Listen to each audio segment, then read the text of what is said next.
तुमगाङ योग बस्तीमा म 11 वर्षपछि पुगेको यस्तो अवस्था छ। टिनहरू सबै सेता सेता थिए, सबै राता राता भइसकेछन्, खिया परेछन्। बाटो, गाडीको बाटो थिएन, गाडीको बाटो पुगेछ मेरै घर छेउमा।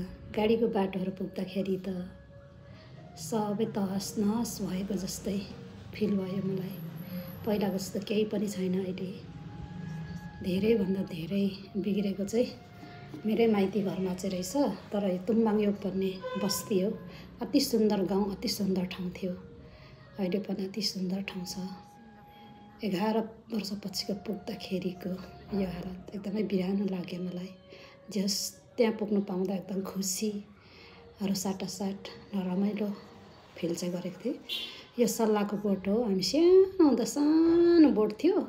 अहिले यति ठुलो भएछ बाटो। यता आएर यता यो हाम्रो नातिहरूको घरमा जाने बाटो हो र यो यता तल गाडी हिँड्ने बाटो। सबै धुवालो बादल लागेर यस्तो भइरहेछ। मौसम एकदम धमाधम थियो।